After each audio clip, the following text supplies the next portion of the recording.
Bonjour à tous, madame, messieurs, bon début de semaine. C'est la première édition de la revue des grandes unes de la semaine. Donc, avec nos invités déjà sur ce plateau, nous allons faire le tour de la presse, des sujets tels que traités par la presse, justement. Alors, la nouvelle expression parle de la présidentielle 2018. Kanto et Akerimuna peuvent-ils renverser Biya? C'est la grosse question à la une du journal.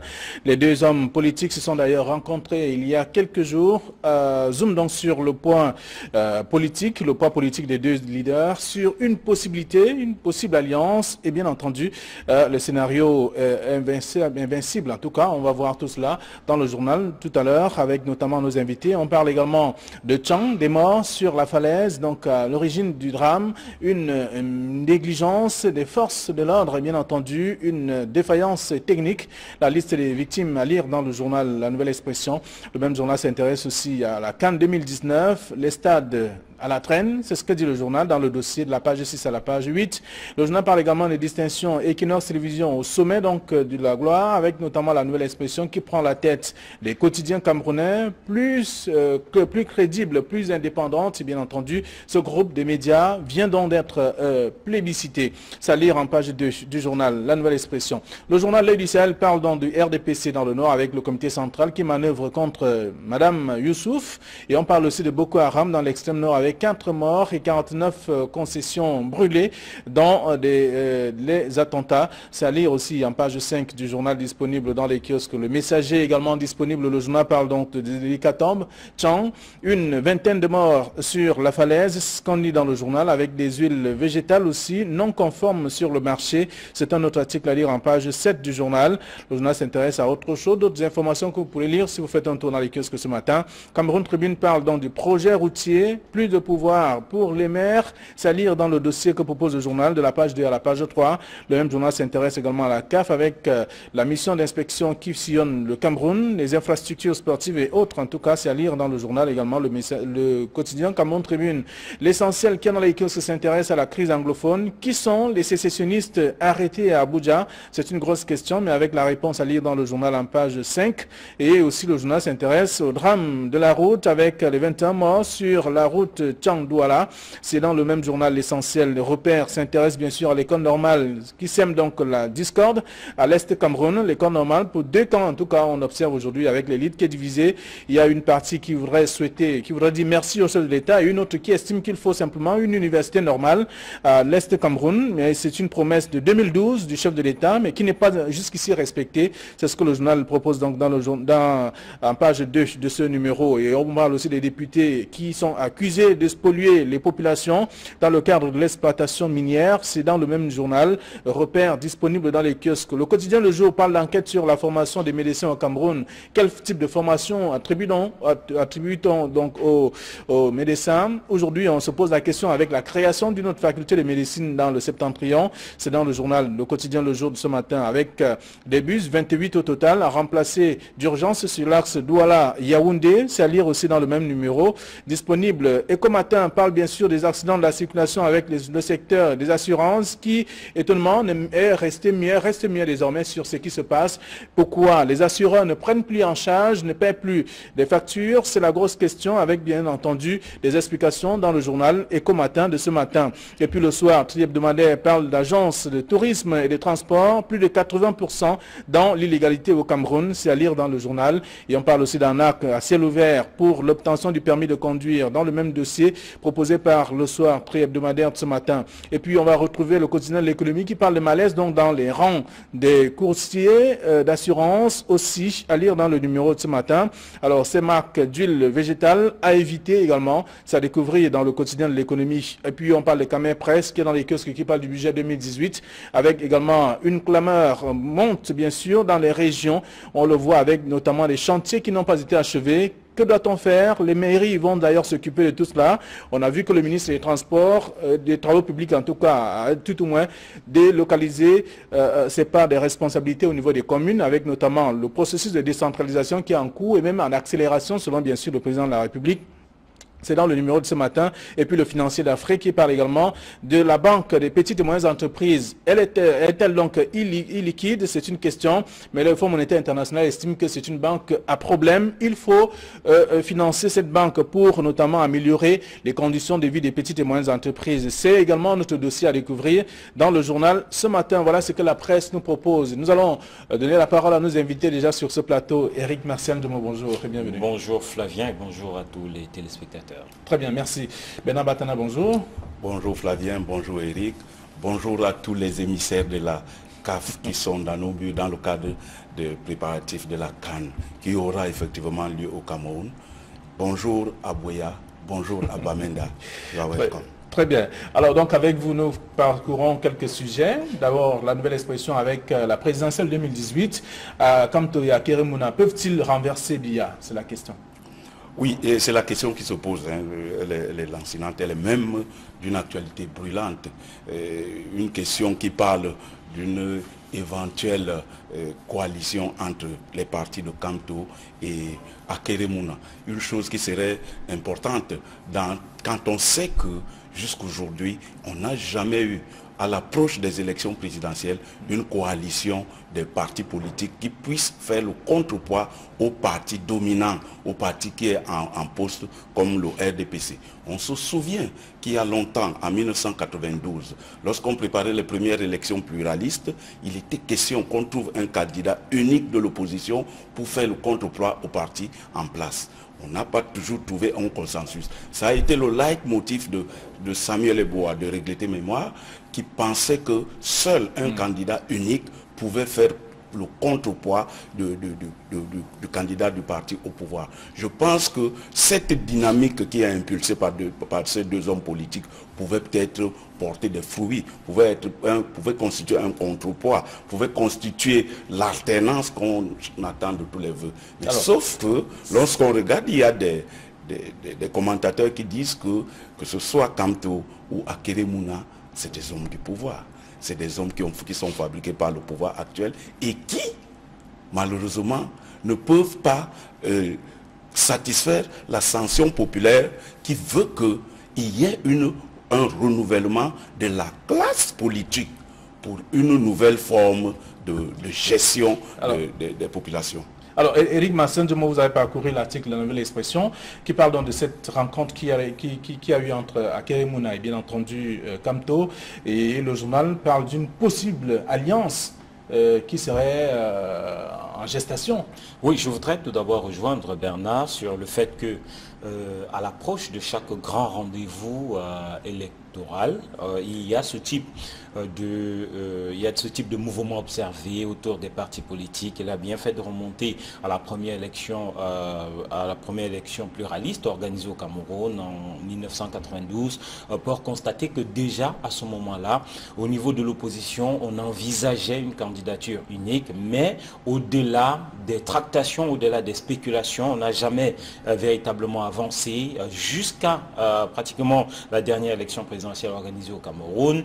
Et donc qu'aujourd'hui on dise que Maurice Kamto et Akeremouna se sont rencontrés, on va dire c'est quelque peu dans la logique des choses, mais seulement au regard du poids politique des deux personnalités, Akeremouna et monsieur Kamto, on va quand même dire que c'est loin d'être un événement anodin. D'un côté, on a... Est-ce que les deux mis ensemble peuvent faire face à Paul Biya? C'est à ça que je veux arriver. D'un côté, on a un Akeremouna qui maîtrise assez bien l'establishment, tant sur le plan national que sur le plan international. De l'autre côté, on a Maurice Kamto, qui lui aussi a une assise ou a une popularité moins influente, moins grande que celle d'Akeremouna, mais qui dispose d'un appareil politique assez bien organisé qui est le MRC, alors que de l'autre côté, Akeremouna n'a pas encore l'investiture d'un parti politique, n'a pas encore peut-être l'assise nationale à travers un organe comme un parti politique. Donc à ce niveau, sur cette grille de lecture partant de ce postulat, on constate que les deux mises ensemble, forcément, ça peut représenter quelque chose d'inquiétant avec, et maintenant au niveau des la personnalités. presse rappelle quand même que Akeremouna pour sa part, arrive ou alors annonce sa candidature au moment où il est quand même bien soutenu par les populations des régions anglophones. Non seulement on peut dire qu'il a une très belle assise au niveau des régions anglophones, mais il faut dire que sur une bonne partie de francophones, entre guillemets, il peut aussi être perçu comme, d'une certaine façon, cet avocat international qui a donc réussi pas mal de belles choses, comme cette personnalité qui pourrait apporter un quelconque changement ou qui pourrait apporter une vision nouvelle à la politique. Et d'ailleurs, cela se voit depuis son engagement à briguer ce poste présidentiel, les vidéos envoyées. Alors, pour répondre donc à la question de la nouvelle expression, c'est donc possible? C'est possible. C'est possible, les deux renversent bien. De toute façon, c'est possible. Et sachant que l'on pourrait partir de là pour ouvrir sur une coalition encore plus importante, parce que si les deux déjà se mettent ensemble, cela pourrait représenter un signal qui pousserait les autres micro-partis, pourquoi pas, à adhérer au mouvement. Justement, et Eric le dit, ce serait possible, et c'est d'autant plus possible et réalisable si les autres partis de l'opposition se greffaient à cette coalition, de façon à sorte qu'il y ait un seul candidat. Est-ce qu'il pourrait pas avoir un problème de leadership à un niveau quand même? Parce qu'on aura besoin d'un leader, d'un meneur. C'est le véritable problème au Cameroun. Voilà. Chaque parti, en chaque chef de parti politique sommeille un président de la République. Et donc, par conséquent, il serait difficile qu'ils disent au sein d'une coalition que voilà, je laisse ma place de président de la République à tel ou tel autre. Mais il faut des calculs politiques et des calculs politiques justes. Il y a des partis politiques qui n'ont pas d'assises. Il y a des partis politiques qui ont une assise faible. Il y a des partis politiques, il y a des présidents qui ne représentent rien. Bon, dans ce cas-là, qui veut être président de la République? D'où un pan de l'article de la nouvelle expression qui présente justement ces personnes comme des troubles faits, des personnes qui vont à un moment ou à un autre jouer le jeu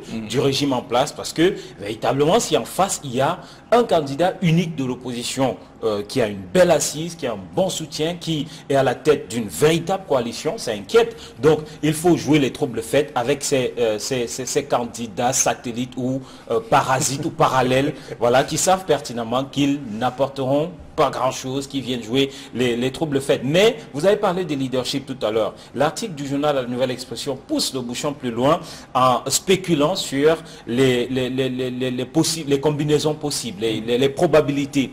Donc, l'article voit s'il y avait cette coalition, si jamais cette coalition venait à se réaliser, un Maurice Kamto, président du MRC, et un Akery Mouna, candidat de ce parti ou candidat sous la bannière du investi, voilà, comme candidat par le MRC, qui resterait avec à sa tête M. Maurice Kamto. Donc, voilà l'une des pistes qu'étudie ce matin la Nouvelle Expression dans cet article. Alors, je vous invite à lire l'article justement en page 3 de ce journal, La Nouvelle Expression dans les kiosques. Il y a une autre actualité, en tout cas, qui fait jaser depuis ce week-end et contenue dans la plupart des journaux. On parle de Tchang avec des morts, pratiquement 21 morts sur la falaise. C'est le même titre que propose le Messager de ce matin. Donc, Tchang, une vingtaine de morts sur la falaise également, mais les circonstances de l'accident avec la liste même des victimes dans ces tabloïds. Oui, c'est vraiment dommage, hein, c'est que ça reprend. Il fallait peut-être que les gens passent les fêtes de fin d'année dans toute quiétude pour que le rituel des accidents de la circulation reprenne. Et cet accident de la circulation de Sancho, de la plaine de Sancho par Tchang, la falaise est révélateur de beaucoup de choses. Déjà, le car en question n'était pas immatriculé. Il n'y avait pas de manifeste. C'est-à-dire que les listes des passagers, la police, les agents de sécurité ont été contraints de fouiller dans les bagages pour avoir les dons de ces quelques 18 qui ont été publiés. Ah oui, oui. Donc ça relève beaucoup de choses. Comment cela s'est-il bien passé? Comment est-ce que les gens peuvent partir d'une gare routière sans un moindre manifeste? Comment cela va se passer? Maintenant, au niveau des assurances, est-ce qu'ils seront indemnisés? Est-ce que le car est indemnisé? On peut déjà oublier l'assurance parce qu'il y avait surcharge. Il y a pas mal de choses. Donc, face à une situation de ce genre, au-delà des morts, parce qu'ils sont déjà morts, il faut que les responsabilités soient établies. La responsabilité du ministère des Transports qui n'organise pas le transport interurbain, qui manifestement, les responsabilités des forces de l'ordre, qui laissent passer un bus non identifié. Il était pratiquement non identifié. Et la responsabilité des passagers eux-mêmes, qui ne s'assurent pas que le bus dans lequel on entre là, est-ce qu'il est en règle? Est-ce que le bus là a un manifeste? Est-ce que le chauffeur a eu la liste, notre liste à nous tous? Parce que je pense que de plus en plus, il faut que chacun prenne ses responsabilités pour lutter contre les accidents de la circulation. Les traitements sont différents, que ce soit la nouvelle expression ou encore dans le messager, mais moi j'ai parcouru pratiquement l'article de la nouvelle expression qui révèle quand même que le véhicule a travaillé durant 1 mois, passé devant les contrôles de police, les contrôles de gendarmerie et parti de Tchang jusqu'à Douala, Douala-Tchang. Et c'était ça la navette. Et jusqu'à ce jour, jusqu'au jour où le drame est survenu, un véhicule non immatriculé carrément. C'est un bus de ligne. Et en fait, moi je suis surpris que vous soyez surpris. Parce que, en fait, cela relève de nos camerounités. C'est peut-être parce qu'il y a drame qu'on en parle, mais ils sont nombreux les véhicules qui, de façon clandestine, entre guillemets, je vais le dire ainsi, font le transport des personnes sur la ligne de l'Ouest, pratiquement, ou spécifiquement, entre Douala et l'Ouest, voilà, toutes les dessertes au niveau de l'Ouest, que ce soit Tchang, Banganté, Bafoussam, et même le Nord-Ouest, c'est des choses qui sont récurrentes. Vous vous interrogez où sont passées les forces de l'ordre qui interpellent chacun de ces bus. Ce bus, forcément, au cours de ces 1 mois de fonctionnement avant l'incident, a maintes fois passer les différents péages. Je ne parle pas des péages conventionnels, je parle des péages au niveau des forces de l'ordre qui, à ce moment-là, se contentent simplement de prendre ce qu'il faut prendre et laisser continuer le bus. Sinon, comment est-ce que vous allez expliquer qu'un bus de 70 places se retrouve avec, en termes de passagers, 80 personnes? Ça fait beaucoup. Parce que en dehors des places conventionnelles, il y a des tabourets, voilà, qui sont alignés au niveau du couloir. Et Bernard accuse les usagers ou les passagers. C'est vrai, d'une certaine façon, qu'il y a une prise de conscience. C'est vrai que logiquement, ces personnes qui s'asseyent, par exemple, sur ce couloir, voilà, il y a une crise. Il y a une crise à ce niveau. Il y a un problème d'organisation. Il y a l'offre est largement inférieure à la demande sur ces axes routiers. Les personnes se retrouvent très souvent à prendre ce qui peut être possible quand c'est même des petits véhicules. On s'inquiète peu de la qualité ou du fait que ces véhicules aient les papiers ou pas. Donc moi je préfère accuser les autorités qui, une fois encore, une fois de trop malheureusement, ont fui devant leurs responsabilités. Je tiens à préciser que entre l'endroit où ce bus est accidenté et le dernier poste de contrôle qui est au niveau de l'amorce de la falaise, c'est-à-dire à la sortie de Tchang, il n'y a pas 1 kilomètre. Donc ce bus venait de traverser un contrôle où des forces de l'ordre ont constaté qu'il était en surcharge, où des forces de l'ordre ont constaté qu'il n'était pas immatriculé, où des forces de l'ordre ne se sont pas inquiétés du fait que ce bus ne dispose même pas d'un bordereau dans lequel sont mentionnés les noms des occupants. Donc, ces autorités, malheureusement, fuient devant leurs responsabilités ici. Très bien. Alors, donc, lorsqu'on a fini de faire le tour de toutes ces questions, on peut quand même comprendre qu'il y a un certain laxisme qui existe. Oui, il y a un laxisme évident. Ça, on le sait. Et c'est même la palissade, comme on dit. Il y a un laxisme évident. Mais comme a dit Eric Martial, il faut que les uns et les autres prennent leurs responsabilités. Il faut que les autorités prennent en main cette question d'accident de la circulation. La surcharge devrait même commencer par les taxis que nous empruntons tous les jours. Moi, je disais une fois de plus que la discipline personnelle aussi peut être quelque chose d'appréciable et d'apprécier. Moi, je pense que tout le monde devait être discipliné par rapport aux accidents de la route.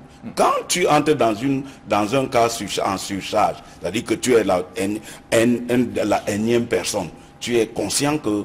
Il faut que les gens sachent qu'à ce moment-là, si c'est un cas régulier, tu n'es pas couvert par l'assurance. Et que s'il y a un moindre pépin, il y a un moindre accident, tu es le responsable de ton propre accident. Il faut que les gens le sachent. Et quand tu le sais, je crois que tu vas hésiter à rentrer dans le cas. Encore plus dans ce cas où, manifestement, il n'y a pas. S'il n'y a pas de manifeste, s'il n'y a pas de bordereau, s'il n'y a pas, le chauffeur certainement n'a pas de permis. Et il y a pas mal de choses qui sont autour de ça. Il faut que les autorités vraiment contrôlent. Alors on va lire donc tous ces éléments dans la plupart des journaux. La nouvelle expression, le messager qui sont revenus, en tout cas entre autres qui sont revenus sur cet accident. Les circonstances bien entendu, c'est en page 5 pour ce qui est de la nouvelle expression et bien entendu en page 6 pour ce qui est du quotidien le messager. Alors autre chose, nous allons parler de la commission, de la mission de la CAF qui sillonne bien entendu les infrastructures au Cameroun. La nouvelle expression parle de ce sujet en page 6 et 8. C'est un dossier pour présenter un peu les infrastructures dans le littoral, beaucoup plus à Douala, et qui va accueillir la mission d'un moment à l'autre parce que pour l'instant, la mission se trouve dans le septentrion. Ça devient un problème aussi. Alors, rien, tout est carrément aux arrêts, non, rien ne fonctionne. Pas tout. Je préfère ne pas être aussi alarmiste. Il y a des choses qui sont faites. C'est clair aussi qu'il y a, il faut constater que à certains endroits, on a assez vite dégagé ce qui existait par le passé. Ensuite, les travaux sont restés au ralenti. À d'autres endroits, on a, comme le stade de la réunification, on a arrêté pratiquement toute activité de ce côté-là, mais les travaux n'ont pas véritablement démarré tout aussi. On note aussi que du côté de Japoma, les on a juste donné la forme. C'est la forme. C'est la forme, ça avance. Et 6 mois plus tard, il y aura une autre mission qui sera là pour contrôler. 6 mois, peut-être avant la compétition, il y aura une autre mission qui viendra pour le contrôle. Je pense que ce sera là la mission la plus importante. Cette mission vient pour simplement déjà faire le point, constater ce qui est fait, constater la mise en place, voilà, donner des consignes, apprécier là où les choses évoluent d'une façon ou d'une autre. On a parlé sur la plupart des sites visités d'avancement à 20%, avancement à 30%, ça évolue, mais on note qu'il y a des délais aussi qui ont été prescrits au niveau des différents entrepreneurs. On sait par exemple qu'il y a des stades, voilà, la plupart d'ailleurs de ces stades seront livrés au courant de cette année 2018, donc à titre personnel, je ne me fais pas de véritable inquiétude. Je sais que nous sommes habitués alors je ne vous lâche pas, en tout cas, on a observé qu'à Yaoundé, certains médias ont été écartés en tout cas de cette visite pour des raisons que la commission estime que, en fait, les organisateurs estiment que ces médias montrent généralement ce qui n'est pas à montrer. Pourtant, on devrait présenter les deux faces. Non, il est clair, il est clair qu'on devrait présenter les deux visages. Ça fait partie parce que c'est vrai que le ministre appelle ou a appelé la semaine dernière les médias ou les journalistes de sport à un peu plus de patriotisme, mais le patriotisme voudrait aussi qu'à leur niveau, que les responsabilités qui sont les leurs soient véritablement remplies, parce que si ça ne marche pas, si on échoue, voilà, c'est tout le pays qui aura échoué, autant eux que même les journalistes, parce que quand nous nous rendons ailleurs, on apprécie, on voit aussi ce qui se passe de ce côté-là. On parle en termes de Camerounais. Les questions qui nous sont posées, c'est est-ce que véritablement vous, Camerounais, pensez que vous serez prêts? Donc autant ils ont la pression, autant même ces journalistes ont la pression, et ces autorités devraient aussi savoir que même si le mauvais visage est peint, c'est simplement pour attirer l'attention, c'est pour tirer la sonnette d'alarme, c'est pour pousser ces derniers à accélérer, à faire mieux ou à faire plus que ce qui est fait jusque-là. Très bien. Alors la question, si on vous la posait, vous êtes à l'étranger, vous voyagez très souvent, tout comme le président de l'association des journalistes de sport. Le Cameroun est-il prêt à accueillir la CAN? À cette question, je réponds par une citation de la voix la plus autorisée. La CAN aura lieu le jour dit. Bon, le Cameroun sera prêt le jour dit. Le Cameroun sera prêt le jour dit. Donc la CAN aura effectivement lieu. Mais ce que moi je veux dire par rapport au patriotisme, il faut que le patriotisme veut qu'on dise aussi la vérité, pour qu'on ne fasse pas mentir la patrie. Et par rapport aux préparatifs, toutes les entreprises se sont engagées que les travaux seront livrés à temps. Et nous espérons que ce sera fait. Parce qu'au Cameroun, l'organisation de la CAN 2019 est un grand défi. C'est même un défi historique. Parce qu'on l'attend depuis 1972, l'année où on a organisé la CAN et qu'on l'a perdu. Parce que le défi des Camerounais, il y en a qui sont morts en attendant ils ont attendu cette CAN jusqu'à mourir. Donc aujourd'hui, on ne peut pas s'amuser avec le patriotisme dont on fait monte là, en demandant les journalistes à l'être. Il faut que le patriotisme soit partagé. Il faut que les gens comprennent, ces organisateurs comprennent, les pouvoirs publics sachent que les Camerounais attendent ça depuis 46 ans. Et qu'au terme de 46 ans, il faut que la CAN ait effectivement lieu. Et donc, par ailleurs, que le Cameroun remporte. Parce qu'on ne va pas supporter qu'on organise une CAN comme en 1972 et qu'on la perde. Il faut d'abord qu'on l'organise. Voilà les deux conditions. Il faut qu'on l'organise et il faut qu'on la remporte. Le premier défi pour moi, c'est l'organisation. Oui, le premier défi accouche le second. Bien organisé, en fait. Voilà. Voilà. Donc, c'est dans la presse, la nouvelle expression... Au niveau de la bonne organisation, personnellement, je ne me fais pas de soucis. Les soucis principaux reposent encore jusqu'ici au niveau des infrastructures. Et il faut préciser aussi qu'il ne s'agit pas que des stades de football. Du côté du Garoua, on a vu, en tout cas parmi les photos qui circulent sur les réseaux sociaux, le chantier d'un hôtel 5 étoiles qui devrait être construit. On est encore au niveau de la phase de terrassement. Il y a des choses, la pression commence à monter et je disais, il n'y a pas que les stades, il y a ces hôtels. C'est vrai qu'il y a des villes qui sont assez pourvues ou des régions qui sont pourvues de jolis hôtels, mais à côté, il y a des routes. On sait par exemple à quoi ressemblent les routes. Il y a des véhicules de transport qui vont transporter les invités, bien entendu. Et il y a un journal qui a d'ailleurs évoqué la question ce matin, parlant notamment du tourisme et des transports, qui sont encore plombés par des irrégularités évoquées par le journal. Donc il faut regarder également cet aspect qui intéresse aussi la mission. Oui, il faut dire que la mission est venue, je crois, pour 3 choses. Les infrastructures, c'est-à-dire les stades, les hôtels et je crois les routes. Voilà les trois principales choses qu'ils sont venus vérifier. Il faut donc qu'il y ait des routes adéquates. Moi, j'ai entendu aujourd'hui que la mission ira à Banjul, que la mission ira à Baganté et que la mission ira, je crois, à Bana. Voilà. La mission qui va... quelle route? Oui, la mission qui va à l'ouest. Ils vont aller sur quelle route? Il faut qu'ils aillent effectivement sur des routes praticables et fiables, qu'on sache que les gens qu'on va accueillir, parce qu'en fait, Flavien Ndongo, on n'accueille pas les équipes de la CAN, on accueille des pays. C'est 24 pays. C'est 24 pays qu'on accueille. Il faut aussi penser qu'après la CAN, que le pays reste également 24 heureux pays, on accueille avec des infrastructures de Il qualité. faut que les structures soient adéquates pour accueillir 24 pays. Il y aura des supporters qui vont faire, des touristes qui vont faire Douala-Yaoundé par exemple, sur la route en l'état actuel, qui vont faire par exemple Yaoundé-Bafoussam, sur la route telle qu'on la connaît. Véritablement, il y a beaucoup à faire et je pense que les organisateurs gagneraient. Estime que tout sera prêt avant le jour dit. En tout cas, il a cité le premier sportif. Voilà, j'utilise le jargon. Celui qui a pris l'engagement. Voilà, j'utilise le jargon consacré, le numéro 1. Voilà. Nous, on a tout simplement pris nous, le peuple, la population. Et nous attendons le jour dit. Voilà. Alors, merci à vous, chers messieurs. Tous ces sujets sont dans la presse. Je vous invite à faire un tour dans les kiosques et être au parfum de l'actualité comme nos deux invités qui ont commenté ces quelques sujets.